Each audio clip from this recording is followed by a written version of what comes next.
बिस्मिल्लाहिर्रहमानिर्रहीम। आज जो हमारा टॉपिक है वो है cathode rays and discovery of electron. देखिए, एक साइंटिस्ट आता है 1895 के अंदर जिसका नाम है सर विलियम क्रोक। 1895 के अंदर आता है सर विलियम क्रोक, और वो क्या करता है, सर विलियम क्रोक जो है ना एक एक्सपेरिमेंट करता है, और उस एक्सपेरिमेंट के अंदर वो जो है ना एक कुछ रेज खारिज होती हैं जिनको इलेक्ट्रॉन का नाम देता है। देखते हैं, सबसे पहले वो क्या करता है, एक डिस्चार्ज ट्यूब लेता है। क्या करता है कि एक डिस्चार्ज ट्यूब लेता है, ये बेसिकली ग्लास की बनी होती है, इसका मैं नाम भी लिख देता हूं, डिस्चार्ज ट्यूब, जो कि ग्लास की बनी होती है, शीशे की बनी होती है। अच्छा, आपने अगर मैं इसको आसान अल्फाज में बताऊं, ये जो ट्यूब लाइट्स होती हैं पुराने दौर के अंदर इस्तेमाल हुआ करती थी, आजकल तो बल्ब आ गए हैं, वो ट्यूब लाइट्स टाइप की एक डिस्चार्ज ट्यूब होती है बेसिकली। तो इसके अंदर वो क्या करता है, दो इलेक्ट्रोड फिट कर देता है। इलेक्ट्रोड से मुराद ये है, एक कैथोड होता है, दूसरा एनोड होता है। जो कैथोड है इसके ऊपर नेगेटिव चार्ज होता है, और जो एनोड है इसके ऊपर पॉजिटिव चार्ज होता है। अच्छा, क्वेश्चन राइज होता है कैथोड के ऊपर नेगेटिव चार्ज क्यों होता है, एनोड के ऊपर पॉजिटिव चार्ज क्यों होता है? सिंपल सा आंसर है इसका, ये जो बैटरी है हमने इसकी बैटरी के साथ बैटरी की टर्मिनल्स के साथ फिट किया हुआ है। बैटरी का आपको पता है, बैटरी के अंदर क्या होता है, दो टर्मिनल होते हैं, एक नेगेटिव चार्ज रखता है, दूसरा पॉजिटिव चार्ज रखता है। जिस टर्मिनल जिस इलेक्ट्रोड को हम नेगेटिव टर्मिनल के साथ जोड़ते हैं उसके ऊपर नेगेटिव चार्ज होता है, वो कैथोड कहलाता है। और जिस बैटरी के जिस टर्मिनल को हम पॉजिटिव चार्ज के साथ जोड़ते हैं उस वो जो इलेक्ट्रोड है उसको एनोड का नाम देते हैं, और उसके ऊपर पॉजिटिव चार्ज होता है। अच्छा, देखते हैं इसकी कंस्ट्रक्शन के अंदर यही चीजें लिखनी है आपने। वो कहते हैं discharge tube made up of glass. एक ऐसी डिस्चार्ज ट्यूब ली हमने, और उसको किस चीज की बनी हुई है, made up of glass, glass शीशे की बनी हुई है। दूसरी बात ये है, वो कहते हैं टू मेटालिक इलेक्ट्रोड, दो मेटालिक इलेक्ट्रोड हैं, ये दो इलेक्ट्रोड हैं, एक का नाम एनोड रखा मैंने, दूसरे का नाम कैथोड रखा। उसके बाद है हाई वोल्टेज बैटरी। इनको मैंने क्या किया है, एक हाई वोल्टेज बैटरी के साथ क्या किया है, फिट किया है उसके साथ। उसके बाद है वैक्यूम पंप। यहाँ पे देख सकते हैं आप, एक वैक्यूम पंप मौजूद है। बेसिकली इस पंप का फंक्शन ये होता है, इस डिस्चार्ज ट्यूब के अंदर जो हमने गैस फिल की हुई है उसके प्रेशर को डिक्रीज करना, उसके प्रेशर को मिनिमाइज करना, यहाँ तक कि इस गैस के अंदर, इस डिस्चार्ज ट्यूब के अंदर गैस का जो प्रेशर होता है वो 10⁻⁻⁴ एटमॉस्फेरिक प्रेशर पर जाता है। उसके बाद आप इसकी डायग्राम में एक्चुअली हेडिंग्स नहीं दी हुई, आपने ये हेडिंग्स देते जानी है पेपर के अंदर। कंस्ट्रक्शन के बाद डायग्राम की हेडिंग बताई मैंने, डायग्राम क्या हो गई। उसके बाद इसकी वर्किंग, ये वर्किंग किस तरह करता है, बहुत ही आसान सा करके वर्किंग का मजा लग रहा। जब भी हम इस बैटरी को जो है ना, जब भी इलेक्ट्रोड जो है ना बैटरी के साथ कनेक्टेड है, जब भी हम बैटरी के अंदर करंट पास करते हैं तो ये जो कैथोड है इसी में से रेज करना शुरू हो जाती है। वो देखते हैं क्या लिखता है, वो कहता है when high voltage current was pass through the gas shiny rays were emitted. Shiny rays, चमकदार जो है ना शुआएं खारिज होती हैं from cathode which travel towards anode, these rays were given the name of cathode rays as they were originated from. अच्छा, यहाँ पे क्वेश्चन पूछ लेता है बार बार, वो शॉर्ट क्वेश्चन में, why cathode rays are called cathode rays. मैं क्वेश्चन लिखने लगा हूं, यहां में लिख देते हैं नीचे,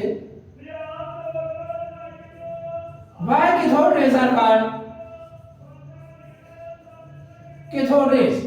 कैथोड रेज को कैथोड रेज क्यों कहते हैं?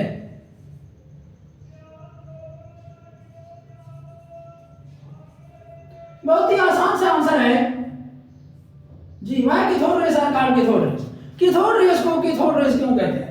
बहुत ही सिंपल सा आंसर है, वो कहता है चूंकि ये कैथोड से ओरिजिनेट हो रही हैं, कैथोड से ही जनरेट हो रही है, कैथोड से ही प्रोड्यूस हो रही है, ओरिजिन भी इनका कैथोड ही है, इसी वजह से हम इसे क्या कहते हैं, कैथोड रेज कहते हैं। यहां से आपने आंसर लिखना है, these rays were given the name of cathode rays as these were originated from cathode। ये उसका आंसर है, क्योंकि ये क्या करती हैं, कहां से ओरिजिनेट होती हैं, कैथोड से ही ओरिजिनेट होती हैं। उसके बाद है इसकी प्रॉपर्टीज। ऐसे लॉन्ग क्वेश्चन के अंदर ये वेरी वेरी इंपॉर्टेंट है, वो कहता है write down any 5 properties of cathode rays. Question भी मैं यहां पे लिख देता हूं,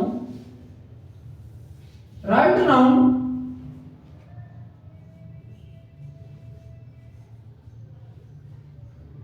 एनी 5 एनी 5 क्लासेस वो इस्तेमाल करता है अक्सर पेशतर। Properties of cathode rays, cathode rays की वो कहता है कोई सी 5 प्रॉपर्टीज लिखें। अच्छा, सबसे पहली प्रॉपर्टी ये है, वो कहता है ये जो कैथोड रेज है, बेसिकली ये कैथोड रेज है, इस साइड में जाने हरकत कर रही है, आप जो देख सकते हैं इस साइड में जा रही है, कैथोड से एनोड की तरफ सफर कर रही है।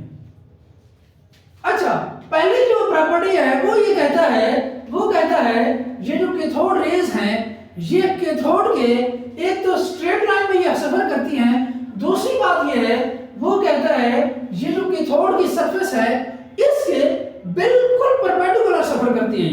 पहली बात, ये स्ट्रेट सफर करती है, स्ट्रेट का मतलब है बिल्कुल सीधा सफर करती है, इनका किसी किस्म का कोई वो नहीं होता, मतलब रैंडम किस्म की हरकत नहीं होती, बिल्कुल सीधी मूव करती हैं। और उसके बाद दूसरी बात ये है ये कैथोड सरफेस के बिल्कुल परपेंडिकुलर सफर करती है। परपेंडिकुलर के बारे में आप पहले भी जानते हैं, मैथ के अंदर आपने पढ़ा हुआ, जो बिल्कुल 90 का एंगल बनाती है। आप यहाँ पे देख सकते हैं ये कैथोड की सरफेस है और ये बिल्कुल उसके साथ 90 का एंगल बना के जा रही है, स्ट्रेट जा रही है, आप देख सकते हैं। दूसरी बात ये है वो कहता है इसके सामने, अगर इन रेज के सामने किसी किस्म का ओपेक ऑब्जेक्ट रख दिया जाए, ओपेक कहते हैं मुबहम जिस्म को, अगर कोई ओपेक ऑब्जेक्ट रख दिया जाए, वो कहता है इसके ऊपर ये शैडो कास्ट करती है, साया बना देती है। देखें, वो कहता है अगर कोई ओपेक ऑब्जेक्ट हम इसके सामने रख दें, इन्हीं रेज के सामने, तो ये क्या करती हैं, उसके ऊपर शैडो कास्ट करती हैं, उसके ऊपर साया बना देती हैं। और तीसरी बात ये है वो कहता है ये हमेशा जो है ना पॉजिटिव प्लेट की तरफ ही सफर करती हैं। आपको पता है केमिस्ट्री का रूल है, नेगेटिव चार्जेस एक दूसरे को जो है सॉरी अपोजिट चार्जेस एक दूसरे को अट्रैक्ट करते हैं और जो सेम चार्जेस हैं वो एक दूसरे को रिपेल करते हैं। आपको पता है कि थोड़ के ऊपर भी कौन सा चार्ज है, नेगेटिव चार्ज है, तो ये हमेशा पॉजिटिव प्लेट की तरफ ही सफर करेंगी। उसने भी ये बात की है, ये हमेशा किसकी देखते लेते हैं, क्या लिखता है, they are reflected towards the positive plate showing that they are negatively charged particle। ये पॉजिटिव प्लेट की तरफ सफर कर रही है, तो इसका मतलब यही है, वो कहता है कि इन रेज के ऊपर कौन सा चार्ज है जी, इनके ऊपर नेगेटिव चार्ज है। चौथी प्रॉपर्टी है वो कहता है ये जिस जिस्म के साथ टकराती हैं, जिस जिस्म के साथ ये टकराती हैं उसका टेम्परेचर बढ़ा देती है। उसके बाद पांचवी प्रॉपर्टी है वो कहता है J Thomson discovered their e over m value.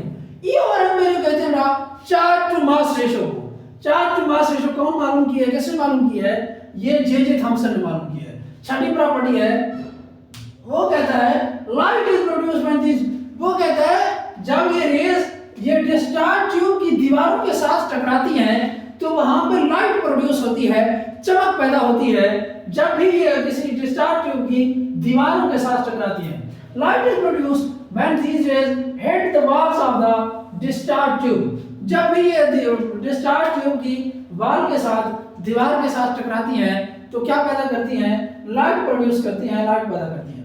उसके बाद एक वेरी इंपॉर्टेंट सातवीं जो प्रॉपर्टी है, बहुत ही अहम प्रॉपर्टी है, वो कहता है इस डिस्चार्ज ट्यूब के अंदर हम किसी भी किस्म की गैस भरें और किसी भी किस्म की इलेक्ट्रोड इस्तेमाल करें, चाहे वो किसी भी मेटल से बने हुए इलेक्ट्रोड हो, चाहे एल्यूमिनियम हो सकती है, कॉपर हो सकती है, जिंक हो सकती है, जो मर्जी किसी किस्म का भी आप जो है ना इलेक्ट्रोड इस्तेमाल करेंगे और किसी भी गैस को भरेंगे, इस चीज का जो कैथोड रेज है उनकी प्रॉपर्टीज के ऊपर कोई असर नहीं पड़ता।